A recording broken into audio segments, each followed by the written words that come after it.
Hi there, my name is Richard McMunn from the interview training website, passmyinterview.com, and in a second, I'm going to walk through this door and undertake a live call center interview. So I have applied for a call center job and I've got an interview scheduled with the call center manager. So if you have a call center interview coming up for any organization, make sure you watch this presentation because I will teach you how to pass your job interview. And just very quickly, if you are new to the channel, please make sure you hit the subscribe button so I can keep you updated with all the latest interview tips and top scoring answers. And please give the video a like. Thank you very much for your support. Let's get straight into the interview. Here we go. Hi there, I'm Richard. Nice to meet you. Nice to meet you, Richard. Thank you very much. Please take a seat. Thank you. Hi Richard, welcome to the interview. I'm going to ask you several questions today to assess your suitability for this call centre position. To start off, tell me about yourself. Well, first of all, thank you very much for giving me the opportunity to be interviewed for this call centre position today. I would describe myself as somebody who is very positive. I am conscientious in my work. I am hardworking and I am resilient, so I can deal with difficult scenarios as and when required. Before I applied for this call centre job, I spent some time reading the job description to make sure that I had the necessary skills and qualities to carry out my duties to the standards that you would expect. I am professional, I am a strong communicator, and I am able to always follow rules and procedures. I would also describe myself as somebody who is a fast learner. I am confident I will be able to get through lots of calls during the working day, and I will always meet call handling targets. I also have previous experience in customer-facing roles, and I think that gives me an advantage in this call centre position. Outside of work, I keep myself fit and active, which helps me to maintain concentration levels whilst I am at work. So if you hire me, I will always be reliable, I will be flexible and adaptable, and I will always act as a positive role model for the company whenever I am answering calls. Thank you. Okay, the next question. Why do you want to work in a call centre? I want to work in a call centre for several reasons. So the first reason is I enjoy working in a busy environment where everyone is working towards challenging targets. So I'm a fast worker and I thrive under pressure, and call centre work will certainly give me that. I'm also attracted to the reliability call centre work gives you. So I am saving up for a deposit to buy my first house. So I need reliable and consistent work, and I will get that when working in a call centre. I also want to work in a call centre because I enjoy communicating with lots of different people. So I'll have to communicate with my call centre manager, the other call centre handlers, and also on a daily basis I will deal with lots and lots of different customers, and I'll be responsible for dealing with their challenges and problems, and I find that very attractive. Thank you for your answer. What skills and qualities are needed to work in a call centre? So there are various skills and qualities needed to work in a call centre. You need, first and foremost, excellent communication skills. So you have to communicate in a concise and confident manner, and you also have to be a good listener and ask the right questions. You need to be a good company brand ambassador. So you need to be a positive role model for the company, and you need to have knowledge of the company's products and services so you can answer any questions the customers will have. You need to obviously be reliable, flexible and adaptable. You need to represent the company positively in all of the work you do, remain calm under pressure, and you need to have a positive, confident and resilient nature. Thank you. And next question, how would you deal with an irate customer? Whenever dealing with an irate customer, I would make sure that I followed company procedures and I would remain calm. It's really important to remain calm and to listen to the customer. That is vital. So when a customer is annoyed or they are irate, by listening to them and by acknowledging that you understand their issue, it helps to resolve the situation quickly. So just by saying to the customer, I would feel the same if I were in your situation, can really help to calm them down. So I would demonstrate really good listening skills.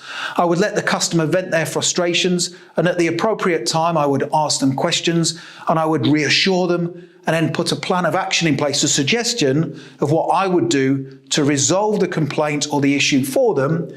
I would then check that they were happy with that, and I would then follow up after to make sure that they were satisfied. Thank you very much. Tell me, how would you deliver bad news to a customer on the telephone? So whenever I was delivering bad news to a customer, I would prepare for the call beforehand. I think that's important. because if you know what you're going to say and how you're going to say it, it helps you to achieve a successful outcome. So whenever I was delivering bad news during the call, I would give that bad news relatively quickly at the start of the call. I think that's important. I would tell the truth and I would apologize to the customer. I would also try and focus on something positive. So if there's a positive outcome to be had, I would focus on that during the call. I would keep control of the call, I would show understanding, and I would always follow through on what it is I was going to do for the customer. That's great. Where do you see yourself in 5 years' time? I believe in 5 years' time, I would still be working for your company, either in the same position or having gained advancement to a more senior level.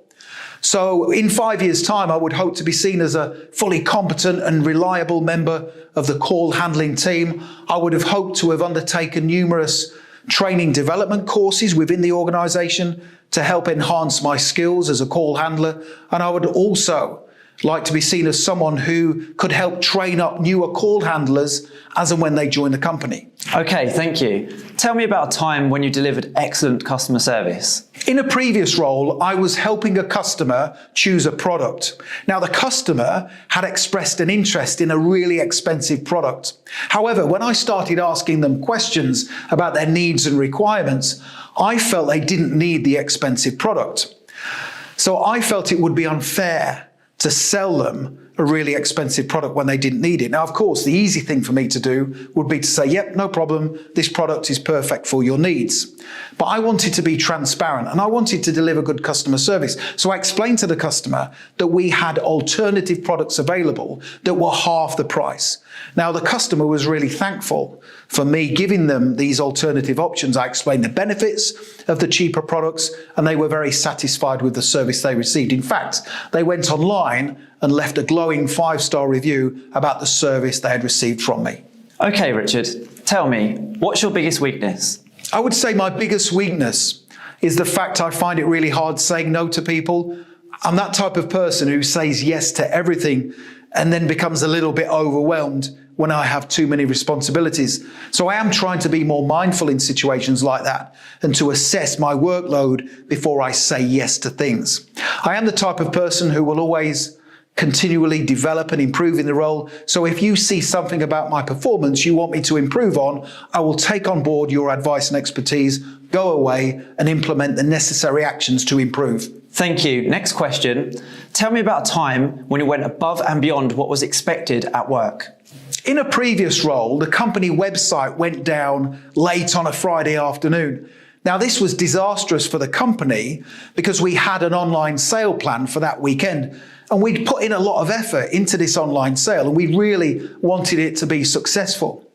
So my manager came into the office and he asked for a volunteer, somebody to stay behind late that Friday evening to try and fix the website problem and get it back up and running for the following day. And I volunteered to be that person. So I started out by calling around local IT companies to try and find one who could help us. Unfortunately, because it was so late on a Friday, none of them were available. So I then used my initiative. I came up with an alternative solution to the problem. So I went online and I managed to find a web developer on the website Upwork.com who was readily available to try and fix the problem. So I then arranged a Zoom call. I went online and I spoke to him about the issue we were having. I gave him access to our server and I checked his reviews to make sure that he was a competent individual, which he was. He then spent a couple of hours trying to fix the issue. I stayed online and answered loads of questions that he had. And then he came back to me and said, finally, at 7 p.m., he'd fixed the issue and we got the website back up and running again, which was a great result because the online sale was a success. I am the type of person who will always be flexible and adaptable, and I will always go above and beyond what is required to help the company. Okay, that's the end of the interview. Do you have any questions? Thank you. I just have several questions. The first one is, what advice would you give to the successful candidate who wants to do a really good job in this role? So I think my advice to the successful candidate would be to always work hard, learn the company procedures, always give great customer service and be a team player. My second question is, what are the next stages of the process and when could I contact you to find out the results of the interview? The next step of the process is I still have several other candidates to interview. I hope to have a decision made by the end of the day, so I'll be in touch in due course. So the next thing to do if you want to pass your call center interview is click that link right there in the top right hand corner of the video. Head through to my website, passmyinterview.com, and you can download my full set of 21 call center interview questions and top scoring answers, including the ones I just covered during that video. And finally, don't forget to hit the subscribe button because I can then help you pass every job interview you ever attend. Please give the video a like because that tells me you find these tutorials useful, and you can also connect with me on LinkedIn. I've put my LinkedIn link in the description below the video. It's always great to connect with like-minded professionals such as yourself. Thank you so much for watching and for paying attention, and I wish you all the best for passing your call center interview. Have a great day.